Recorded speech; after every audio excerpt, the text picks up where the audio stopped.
ushobora kuba rwose warabaye imbata n'inzoga. Niyo utabonye inzoga urasusumira, iyo utabonye inzoga akazi ugakora nabi, iyo utabonye inzoga amagambo aba make, iyo utabonye inzoga nta kintu wakora kugira ngo kigende neza. Bivuze ngo warangije kuba imbata n'inzoga. Niba ufite umuntu wawe wa hafi akaba yarabaye imbata y'inzoga, iki nicyo gihe kugira ngo wumve iki kiganiro. Ni ikiganiro cyitwa Menya Byinshi, ukigezwaho na Steven Rwanda. Kuki abagabo benshi cyane ndetse n'abagore muri iyi minsi usanga bagenda bakaba imbata z'inzoga ku rwego rw'aho umuntu nta kintu yakora mu gihe atanyweye inzoga? Ibi ngibi biragenda bikangiza imibereho y'umuntu ku rwego rw'aho agenda agapfa ahagaze neza ku buryo ubuzima bwe buba bubarirwa ku ntoki. Umuntu wari kuzamara imyaka 80 cyangwa se 90 ugasanga apfuye afite imyaka 40, nabwo agapfa nabi, nta gatege, nta kabaraga, nta bw'inyagamburiro. Rero niba ushaka kumenya ikintu wakora kugira ngo ufashe umuntu wawe wabaye imbata n'inzoga, uraza gukurikirana iki kiganiro kugeza kirangiye. Turaza kuganira byinshi bitandukanye muri iki kiganiro. Hari abantu benshi cyane usanga mu buzima bwabo bwa buri munsi akibyuka, mbere yuko anywa amazi arabanza akanywa inzoga. Inzoga yarangije kuba nk'ikinini cya mu gitondo. Saa sita iyo bigeze, mbere yo gufata ifunguro arabanza agafata inzoga. Nimugoroba iyo bigeze, mbere yo kuryama arabanza agafata inzoga. Ese mu by'ukuri uyu muntu nta kibazo afite? Nta kindi kintu rero ukeneye kumva iki kiganiro kugeza kirangiye. Kora subscribe kuri Soma Rwanda TV hamwe na Steven Rwanda. Hari ibimenyetso ngiye kukubwira ushobora kuba wakwibonaho mu gihe ufata agasembuye cyangwa se agacupa. Ibi bimenyetso n'ubyisangaho, uraza kuzakurikira ikiganiro nzakugezaho ubutaha, aho nzaba ndi kukugira inama ndetse nkakubwira n'ibintu wakora kugira ngo urekere kuba imbata y'inzoga cyangwa se urekere kuba umusinzi. Ibimenyetso rero bikubwira ko wabaye imbata y'inzoga usanga ahanini iyo utabyibonaho ubibwirwa n'abandi. Rero nuko iyo utayibonye ngo uyinywe bigutera kumva wabuze amahoro ndetse rimwe na rimwe ukabura n'ibitotsi. Hari abantu benshi cyane muri iyi minsi usanga iyo atabonye agacupa adashobora gusinzira, nta kindi yakora uretse kwiheba, akiganyira, ubwonko bwe akagenda akabonaniza, umutima we ntube hamwe, akumva yanagenda akiba kugira ngo abone icyanywa. Abenshi kwihangana birabananira, bakagenda bakicara mu tubari nta n'ijana bafite mu mufuka kugira ngo babone umuntu basomya. Ni hahandi umuntu ashobora kuba yakora n'ikintu kibi agitewe nuko yabaye imbata y'inzoga. Rero hari n'ubwo usanga uyu muntu abura ibitotsi mu gihe cyo kuryama, akumva nta kindi kintu yakora, yabuze amahoro uretse kuba yashaka ahantu ajya kuvumba kugira ngo aze kuba yabona ibitotsi. Niba rero udashobora kubona ibitotsi utanyweye inzoga, iki ni ikimenyetso cya mbere kigaragaza ko warangije kuba imbata y'ubuyobyabwenge cyangwa se imbata y'ubusinzi. Mu gihe utabonye inzoga ntabwo ushobora gusinzira. Profeseri ni umuprofeseri ukomeye cyane w'umunyarwanda witwa Sezibera, we ubwe yivugiye ko ibyatera umuntu kunywa inzoga ari byinshi cyane. Harimo kuba umuntu afite ibibazo akibwira ko kunywa inzoga bishobora kuba byamufasha kuba yagira icyo ageraho. Kuba umuntu afite inshuti zikunda kunywa inzoga, kuba abura ibitotsi ku mpamvu runaka, ariko yanywa inzoga akumva mu by'ukuri impamvu zose zakemutse, yabona ibitotsi. Yakomeje agira ati, uyu ni Sezibera Vincent. Uyu nguyu yarakomeje aravuga ngo ibijyanye n'imyitwarire y'umuntu cyangwa se psychologist, uyu ni umwarimu ngira ngo yigisha muri kaminuza y'u Rwanda, avuga ko inzoga ari kimwe mu bigira imbata abantu ku buryo uwo byabayeho umubwirwa nuko iyo atanyoye inzoga usanga yabuze amahoro, akumva hari icyo abura mu buzima bwe nk'uko nabibabwiye haruguru. Professor Zibera avuga ko ibyatera umuntu kunywa inzoga ari byinshi cyane. Harimo kuba umuntu afite ibibazo akibwira ko kunywa inzoga bimufasha kubyiyibagiza. Kuba umuntu afite inshuti zikunda kunywa inzoga, ibi nabyo bikugira umusinzi, ukagenda ukangirika neza ukibagirwa uwo wari uriwe. Kuba abura ibitotsi ku mpamvu runaka, ariko yanywa inzoga akumva ziri bumufashe gusinzira. Iyi nayo ni impamvu nk'uko nayivuze haruguru. Ahangaha twavugaga ku bijyanye na Profeseri Sezibera, umwarimu wigisha muri Kaminuza y'u Rwanda. Kuba imbata y'inzoga ni uko buri munsi uyinywa ndetse waba utayinyoye ukumva nta mahoro ufite, gukora bikakunanira, gutekereza bikanga, ukumva usa nkaho hari ikintu ukennye mu buzima bwawe. Gufasha rero uwo muntu wabaswe n'inzoga ku rwego rw'aho yasubira mu buzima busanzwe ni urugendo rudashobora kuba rwakorwa ku munsi umwe ngo rurangire.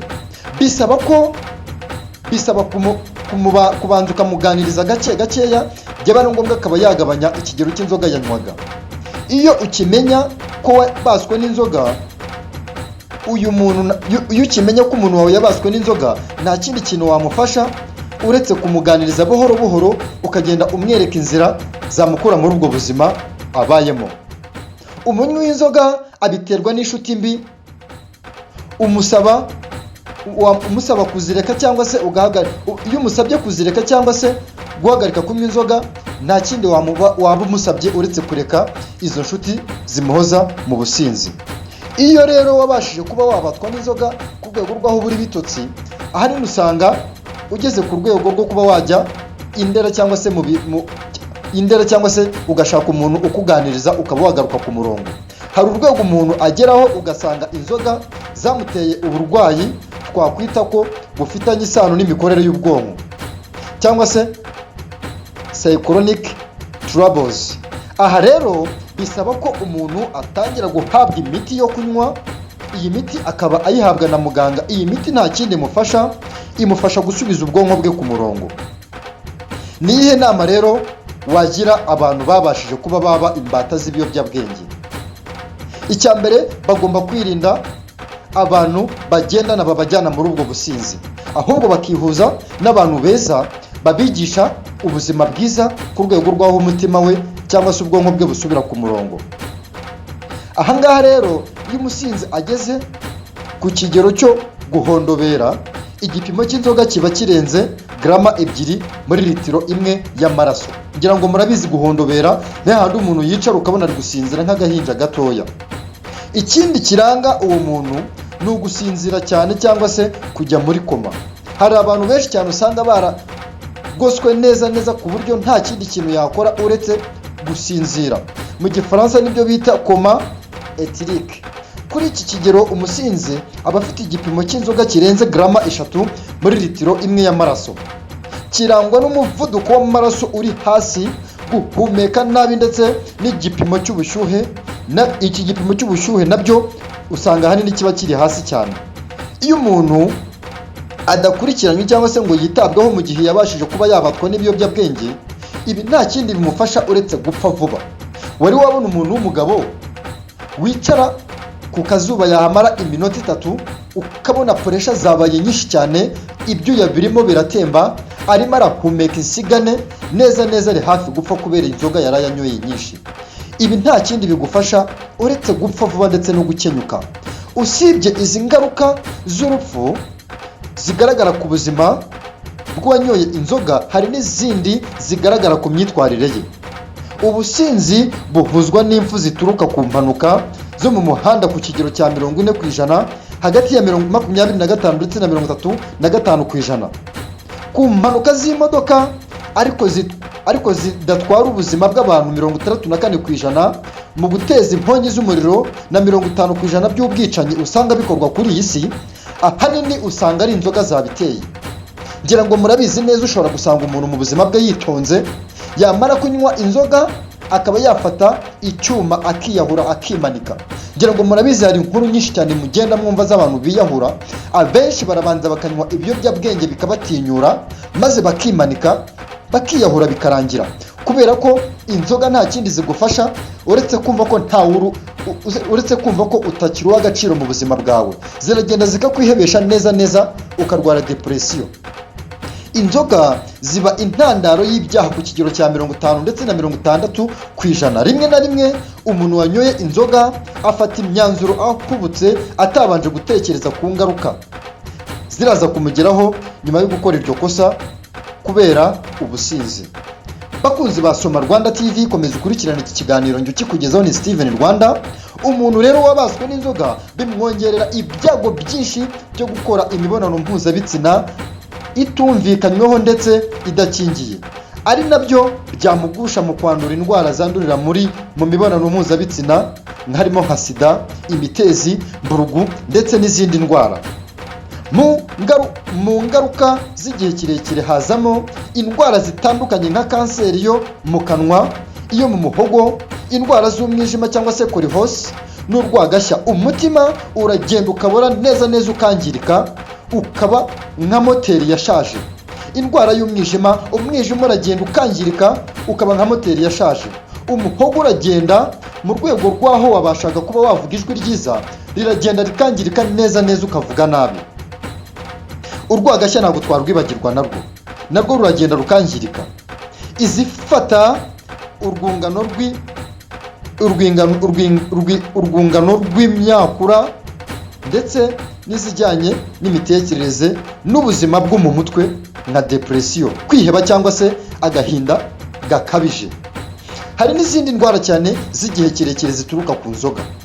Inkuru ya Dictosimo iravuga ko umuntu unywa inzoga ubwonko bwe bwose buragenda bukangirika cyane ko aba anywa inzoga zijyanye nka za divayi cyangwa se izirikeri, byeri cyangwa inzoga zikomeye. Aba afite ibyago byinshi byo kurwara kanseri. Impamvu ikaba ari uko izi nzoga nkubwiye haruguru harimo byeri, divayi ndetse n'izindi nzoga zose za rufuro, haba harimo ikinyabutabire kiba muri ibyo biyobyabwenge, ndetse icyo kinyabutabire ni nacyo gituma usinda. Icyo kinyabutabire cyitwa ethanol, kiba intandaro yo kurwara kanseri. Hari abantu rero batemerewe kunywa inzoga habe na gake. Abo ni ababyeyi batwite, ababyeyi bonsa abana, ingimbi ndetse n'abangavu, n'umuntu uri ku miti uwo ari we wese. Uyu muntu ntabwo yemerewe kunywa inzoga. Bakunzi ba Soma Rwanda TV, ngira ngo ni inama nari ndimo kukugira wowe unywa inzoga.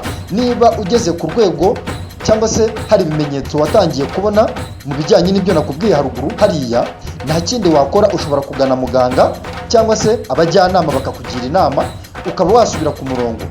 Njyewe icyo nakugiraho inama, ngira ngo murabizi neza ko umuntu unywa inzoga agakora siporo, burya kuriya ukora siporo ukagenda ugasohora ibyunzwe byose ndetse n'imyanda yose yari iri mu mubiri wawe, uragenda ugatungana ukongera ukaba mushyashya. Ikindi ubutaha nzababwira ku bijyanye n'ibisukari. Uyu munsi twavugaga ku nzoga. Kora subscribe kuri Soma Rwanda TV ujye ukurikirana ibiganiro nkugezaho. Ndagukunda cyane.